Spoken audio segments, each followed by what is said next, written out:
dream. He opened a few sushi restaurants and they did pretty well. People seemed to like his California rolls, his spicy tuna, and his salmon avocado. So he opened a few more, and then a few more. But here's where things get interesting. At some point, Mr. Ishida's little sushi empire caught the eye of a big corporation in Japan. And when I say big, I mean big. This corporation, which shall remain nameless for now, swooped in and bought Mr. Ishida's company. Just like that, this once humble American dream became part of a global sushi conglomerate. Now, there's nothing inherently wrong with a company expanding and being successful. But when that success comes at the expense of fair competition, worker rights, and maybe even national economic interests, it's time to start asking some tough questions. And that's exactly what's happening right now.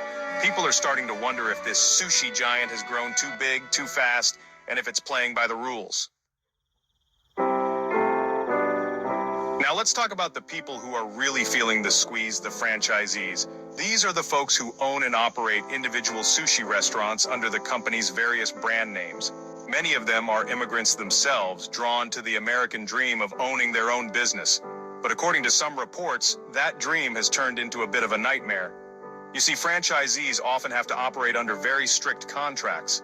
They have limited control over things like pricing, menu options, and even the suppliers they can use. And guess what? Many of those suppliers are also controlled by, you guessed it, the parent company. So the franchisees are basically stuck in a system where they have very little wiggle room.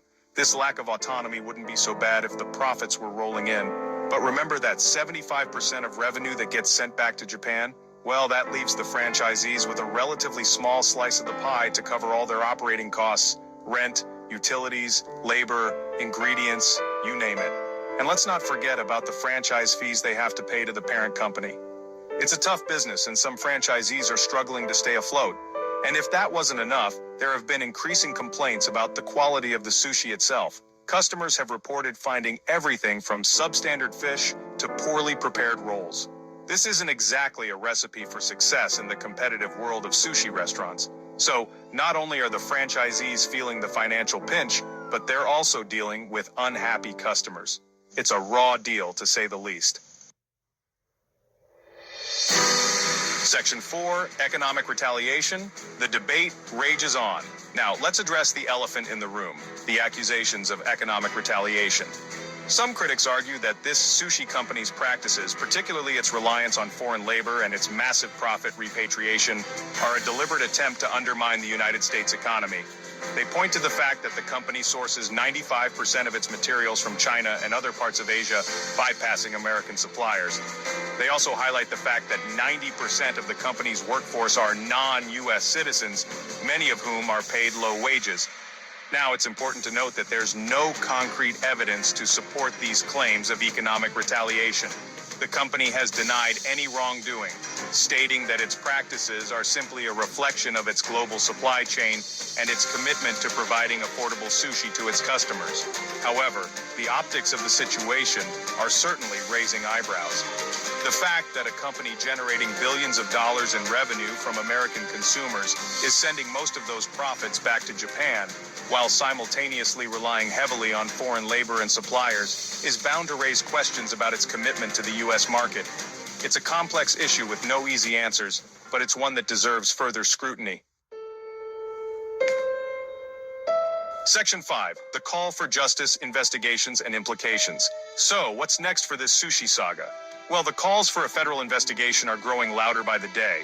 Lawmakers, consumer advocacy groups, and even some disillusioned franchisees are demanding answers. They want to know if this sushi giant has been engaging in monopolistic practices, exploiting its workers, and potentially even engaging in economic warfare against the United States. The Department of Justice is reportedly looking into the matter, but it's unclear if or when they'll launch a formal investigation. In the meantime, the sushi company remains a dominant force in the U.S. market. Its restaurants a ubiquitous presence in shopping malls and strip malls across the country. The outcome of this case could have far-reaching implications for the U.S. economy. If it's found that the sushi company has been engaging in unfair business practices, it could lead to stricter regulations on foreign investment and a renewed focus on supporting American businesses and workers. Or it could all fizzle out, with the company emerging relatively unscathed. Only time will tell. But one thing's for sure, this sushi story is far from over. We'll be right back. Hold on to your chopsticks, America, because tonight we're diving deep into the murky waters of the U.S. sushi industry. More specifically, we're talking about one company operating under a bunch of different names: AFC Sushi, JFE Sushi, Snow Fox Sushi, and Zenshi Sushi. This company is facing some serious allegations, folks. We're talking about potential violations of the Sherman Antitrust Act, which, as you know, is designed to prevent monopolies from forming and crushing competition. Why is this a big deal? Because when one company controls too much of the market, it can lead to higher prices, lower quality, and fewer choices for consumers. And nobody wants to be stuck with a bad California roll. Now you might be thinking sushi is delicious, but is it really that big of a deal? Well, buckle up, because this company is raking in an estimated $1.12 billion annually. That's a lot of wasabi. They've got over 5,000 locations across the U.S., which means they're basically everywhere. And here's the kicker. They allegedly send a whopping 75% of their revenue, roughly $840 million, back to their parent company in Japan. So while Americans are chowing down on spicy tuna rolls, a big chunk of their hard-earned cash is flying across the Pacific.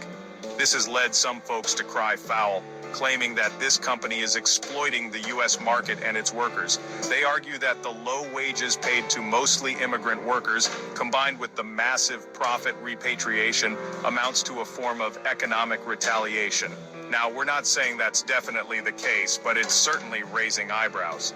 The situation has gotten so heated that there are calls for a federal investigation into the company's practices. They want to know if this sushi empire is built on a foundation of antitrust violations, labor exploitation, and maybe even a little bit of economic revenge. We'll be right back. Let's rewind for a second and talk about how this sushi behemoth came to be.